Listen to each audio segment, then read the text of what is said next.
আসসালামু আলাইকুম। আমি ওয়াহিদ মুশি চলে আসলাম নতুন একটি নতুন ব্লগে আপনাদের শুভেচ্ছা এবং স্বাগতম। প্রিয় জন্মভূমি আমার হোসেনপুর গ্রামের কিছু চিত্র আজকে তুলে ধরছি। যে গ্রামে আমার পেরে ওঠা, যে গ্রামে আমার চলাফেরা থেকে সকল কিছু আজকের এই ভিডিওতে তুলে ধরার চেষ্টা করব। এটা হচ্ছে হোসেনপুর প্রাইমারি স্কুলের সাথেই অপরূপ সৌন্দর্য একটি জায়গা, যেখান থেকে আপনার মনোরম দৃশ্য ধারণ করে নিলাম আমি আজকের এই ক্যামেরাতে। অত্যন্ত সুন্দর লাগে এই জায়গাতে। বিশেষ করে অনেক স্মৃতি এখানে জড়িয়ে আছে এই প্রাইমারি স্কুলকে ঘিরে। আমি একটু তুলে ধরছি আজকের এই ভিডিওতে এবং হোসেনপুর বাজার সহ সকল কিছু নিয়ে তুলে ধরবো। অসংখ্য স্মৃতি আমার জড়িয়ে আছে এই গ্রামে। এই প্রাইমারি স্কুলে আমার অসংখ্য স্মৃতি আছে, আজকে তুলে ধরছি বিশেষ করে এই ভিডিওতে মাধ্যমে। আর বিশেষ করে নিজের গ্রামের ভিডিও আমি অনেক সময় দেই নেই।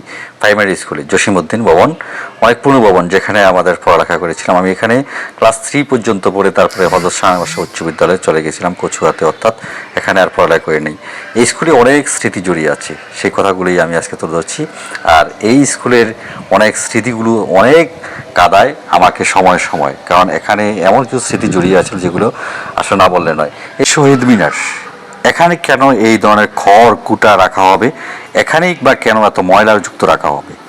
সকলের দৃষ্টি আকর্ষণ করছি এখানে যাতে কোনো ধরনের ময়লা না থাকে, শহীদ মিনারে যাতে একদম সবসময় পরিষ্কার পরিচ্ছন্ন থাকে। চলে আসলাম হোসেনপুর বাজারে, যে বাজারে অসংখ্য স্মৃতি আমার জড়িয়ে আছে, অনেক কিছু, অনেক ইতিহাস। যাই হোক, বাজারটি এত পরিষ্কার পরিচ্ছন্ন আলহামদুলিল্লাহ। সকালবেলা এসে দেখে আমার কাছে মনটা অনেকটাই ভালো লেগেছে, কারণ এত পরিষ্কার পরিচ্ছন্ন গ্রাম অঞ্চলের বাজার আর কখনো আমরা কোথাও দেখি নাই। শুধু চাঁদপুর কচুয়া হোসেনপুর এই বাজারটাতেই সম্ভব। এখানে দেখলাম যে আমার ছোটো ভাইটা অনেক দুষ্টামি করি, মাঝে মাঝে এসে ওনার সাথে প্রায় সময় সবজির তরকারি কিনি, ওর সাথে একটু দুষ্টামি করলাম, কিন্তু ক্যামেরায় না আনতে চাইলেও একটু মুস্কি হাসি দিল, তাই একটু হালকা নিয়ে নিলাম।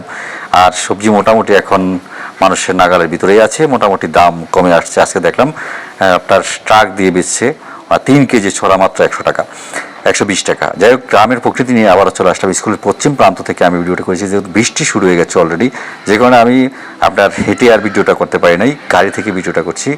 আর অপরূপ দৃশ্য আপনার এই বাজার থেকে পশ্চিম প্রান্তে অর্থাৎ প্রবেশ করলে আপনি দেখবেন অপরূপ সুন্দর গাছপালা এবং অপরূপ সৌন্দর্য দৃষ্টি নন্দন আপনার এই জায়গাগুলো। আপনি যদি না আসেন তাহলে দেখতে পারবেন না। অসংখ্য ধন্যবাদ আমার গ্রামের সেই শৈশবের স্মৃতি এবং অসংখ্য সুন্দর জায়গা। আমরা চলে আসলাম এই মুহূর্তে আপনার সদাগর বাড়ির সামনে।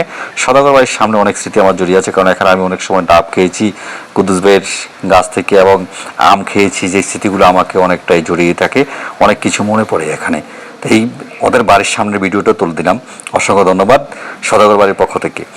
আর এই জায়গার দক্ষিণ প্রান্ত থেকে আপনার গরমকালে প্রচুর পরিমাণে বাতাস আসে, এখানে অনেক ফুলাফান আড্ডা দেয়, অনেক ভালো লাগে।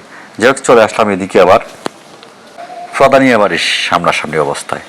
এখানের দৃশ্যগুলো আমার কাছে অনেকটাই সুন্দর, মনোমুগ্ধকর জায়গা, যা অনেকটাই চোখে পড়ার মতো, অনেক ভালো লেগেছে। আর বিশেষ করে আপনার এই আমরা যে ভিডিওগুলো তৈরি করি না কেন, প্রধানী বাড়ির এই অংশটা আমার কাছে অনেকটাই ভালো। আমি সবসময় এখান থেকে ভিডিও করি। প্রধানী বাড়ির ভিতর অবস্থান দিয়ে এই রাস্তাটি চলে গিয়েছে, আপনার খুব সুন্দর মনোরম। আর এই জায়গায় তো অনেকটি স্মৃতি আছে আমার এখানে, এই জোর ব্রিজের কাছে, যেখান থেকে আপনার লাভ দিতাম, দুষ্টামি করতাম, অনেক দুষ্টামি যেখানে জড়িয়ে আছে, অনেক স্মৃতি। এটা হচ্ছে আমার পশ্চিম পাড়া, অর্থাৎ আমার দোকানের সাথেই যে জায়গাটা, এটা হচ্ছে সেই জায়গাটা। অপরূপ দৃশ্য। এখানে শুধু আপনার গরমের সিজনে অনেক মানুষ এখানে সময় কাটায় রাত্রে 10টা-11টা পর্যন্ত। এই জায়গার স্মৃতি আমি কখনো বলতে পারবো না। এটা আমার জন্মস্থান, এটাই আমার জায়গা, আমার দোকানের পশ্চিম পাশে এই জায়গাগুলো, যে স্মৃতিগুলো আমার সবসময় কাদায় দূরে কোথাও গেলে আমি অনেকটাই মিস করি। যাই হোক, আজকে ভিডিওটি ভালো লাগলে অবশ্যই শেয়ার করবেন, লাইক করবেন, কমেন্ট করবেন। আসসালামু আলাইকুম।